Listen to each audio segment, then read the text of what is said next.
I never thought our 10th wedding anniversary dinner would end with a pregnancy announcement, especially not from my husband's 24-year-old mistress.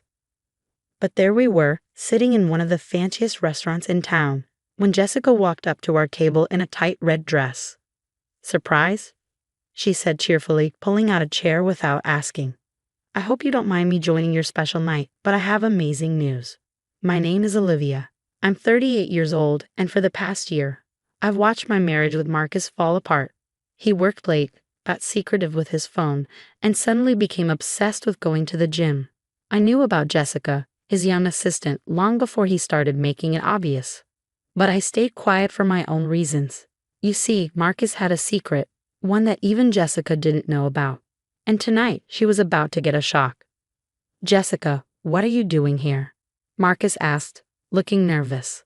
The expensive bottle of wine we were sharing suddenly didn't seem strong enough for this situation. "I'm pregnant," Jessica announced, placing a hand on her stomach. "We're having a baby, Marcus. Isn't that wonderful?" I took a slow sip of my wine, enjoying the moment. Marcus looked pale, his eyes darting toward me as if he was begging for something. Understanding, forgiveness, or maybe just a way out. "Congratulations," I said calmly, reaching for my purse. I pulled out a plain white envelope. "Since we're sharing news, I have something too." "Olivia," Marcus warned, but I ignored him. "Go ahead," I said, sliding the envelope across the table. "You both should read this. Consider it my anniversary gift." Jessica grabbed it eagerly and tore it open. But as she read, her smile faded. I don't understand," she mumbled, looking between Marcus and the papers. Marcus took them from her hands, and I watched as his face turned ghostly white. The papers were medical records, proof that he had a vasectomy 5 years ago. "You see," I said, pouring another glass of wine, "that's what makes your pregnancy announcement so interesting, Jessica. Either it's a miracle or you have something to tell Marcus about your other relationships." Silence filled the table. Jessica's lips moved, but no words came out. Marcus stared at the papers, as if hoping they would somehow change. But Jessica's eyes filled with tears. "This has to be a mistake. Marcus, tell her it's a mistake." Marcus couldn't even look at her. He knew it wasn't a mistake. The vasectomy had been his choice. We had agreed that 2 kids were enough. He never told Jessica because I guess he liked pretending he could still have a future with her. "How long have you known?" Marcus finally whispered. I smiled, remembering the day 6 months ago when I found out about their affair. Instead of confronting him, I hired a private investigator. Turns out, Jessica wasn't just seeing Marcus, she was also involved with her personal trainer. "Long enough," I said, standing up and gathering my things. "Long enough to know Jessica has been spending a lot of time with Brad from the gym. Those private sessions must have been quite the workout." Jessica's face turned bright red. "You had me followed." "Of course not, dear, but next time you post your gym selfies on Instagram, you might want to check the reflections in the mirrors behind you." I placed a few $100 bills on the table, enough to cover the meal and a generous tip for the staff. "Happy anniversary, Marcus," I said, pushing back my chair. "Jessica, I'd say congratulations again, but I think you should call Brad instead. He'll probably be more excited about the baby than my husband." As I walked away, I heard Jessica start crying and Marcus push back his chair, probably to follow me. But I didn't look back. This was only the beginning. I had more surprises planned, and I was going to make sure our marriage ended on my terms. The morning after the restaurant showdown, I woke up in the guest bedroom to 17 missed calls from Marcus and a flurry of text messages from Jessica, ranging from threats to tearful apologies. I ignored them all and made myself a cup of coffee, settling into the window seat that overlooked our backyard. Marcus hadn't come home last night. I imagined he and Jessica had quite the conversation about her extracurricular activities with Brad. The thought made me smile into my coffee cup. A car door slammed outside, and I watched Marcus trudge up our driveway, still wearing his wrinkled suit from last night. He looked terrible. Exactly how a man who just discovered his mistress was cheating on him should look. "Olivia," he called out as soon as he entered. "We need to talk." I took another sip of coffee. "In the sunroom," I replied calmly. He burst in, his tie askew and his eyes bloodshot. "How long have you known about Jessica? About everything?" "Sit down, Marcus," I said, gesturing to the chair across from me. You look terrible. He collapsed into the chair, running his hands through his disheveled hair. Jessica admitted everything. About Brad, about God, Olivia. I've been such a fool. Yes, you have, I agreed. But Jessica isn't the only one with secrets, is she? His head snapped up, wariness creeping into his expression. What do you mean? I reached for a second envelope I'd placed on the side table.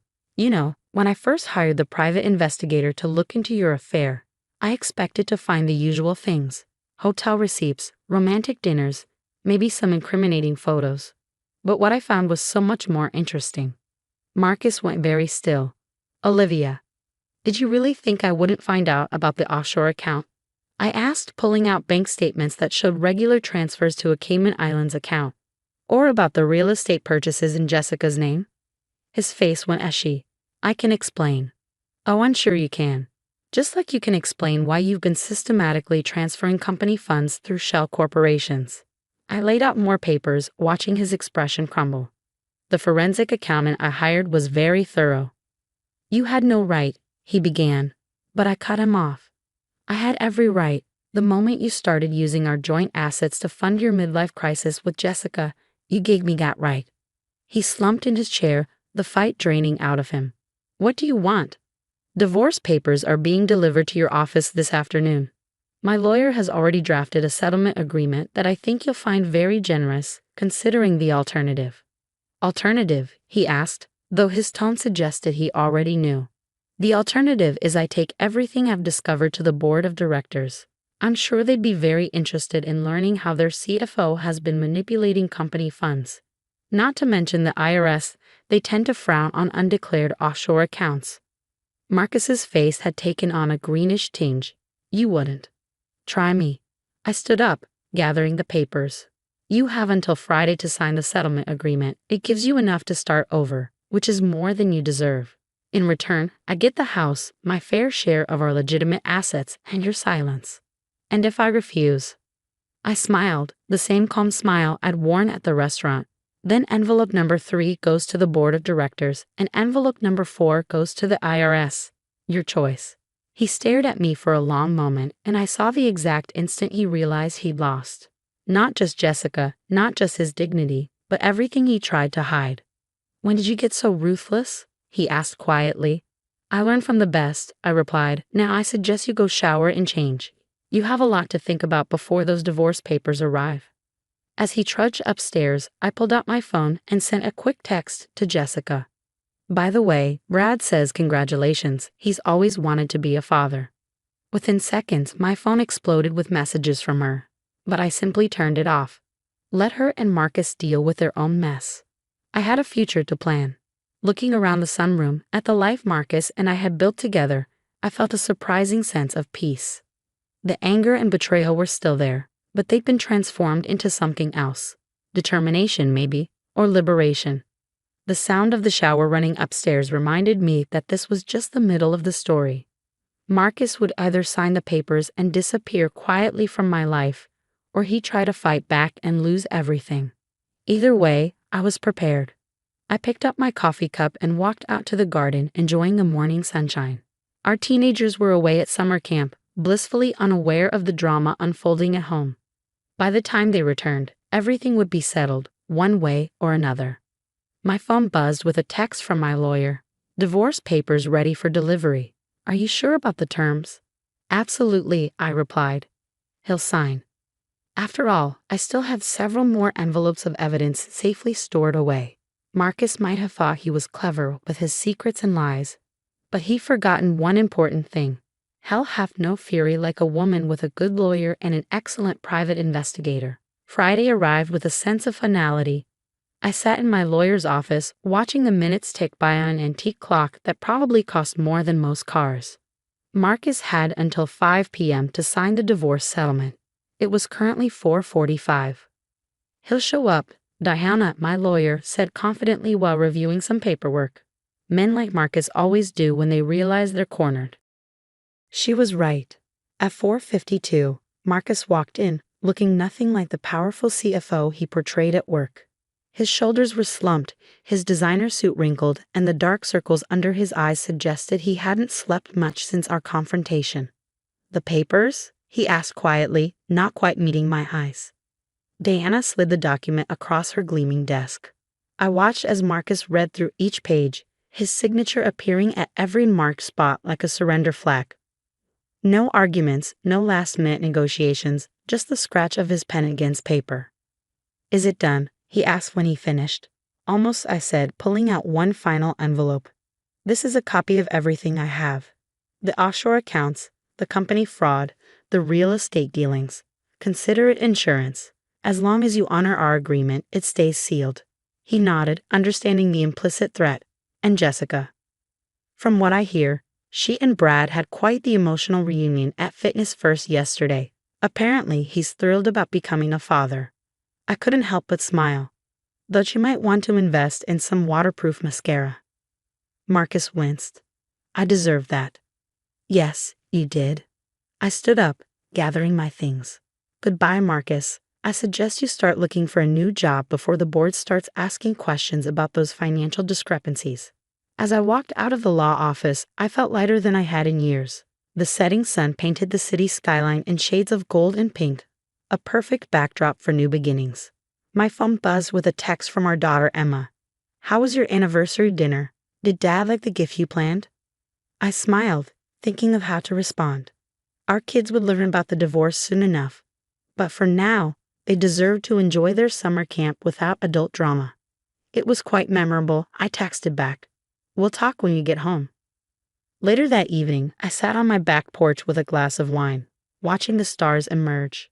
The private investigator's final bill had arrived. Money well spent for the freedom it bought me. Jessica had finally stopped texting, probably too busy dealing with her own complicated love life to harass me anymore. My phone rang. It was Diana. "Marcus just called," she said. "He's accepting a position with a firm in Seattle. Says he'll be gone by the end of the month." "Good," I replied. "The farther the better." "You know," Diana said, her tone thoughtful, "in all my years practicing family law, I've never seen someone handle a cheating spouse quite so efficiently. Most people let emotions take over." I thought about the months of careful planning, of building my case piece by piece, while Marcus thought he was being so clever with his deceptions. "The best revenge isn't about getting even," I told her. "It's about getting free." After hanging up, I went inside and opened the safe in my home office. Inside was one last envelope, the one I'd never needed to use. It contained the most damaging evidence of all, the kind that could have sent Marcus to prison. But I'd chosen a different path, one that let me walk away with my dignity and enough security to start fresh. The next morning, I woke up to a different kind of silence in the house. Not the heavy silence of secrets and lies, but the peaceful quiet of a clean slate. I had my home, my freedom, and best of all, I'd never have to attend another awkward anniversary dinner where my husband's mistress announced her miraculous pregnancy. Life has a way of surprising you. Sometimes it's with a devastating betrayal, and sometimes it's with the discovery of your own strength. Marcus had taught me an invaluable lesson, though not the one he'd intended. Never underestimate a woman who appears to be looking the other way. As for that infamous anniversary dinner, it became something of a legend among my friends. The night a cheating husband and his pregnant mistress learned that karma sometimes arrives in a crisp white envelope, served with a side of perfect timing. I kept the medical records from that first envelope, though. You never know when proof of a vasectomy might come in handy, especially if Jessica ever decides to try her pregnancy announcement routine with another unsuspecting man. After all, the best stories are the ones where justice is served with a smile.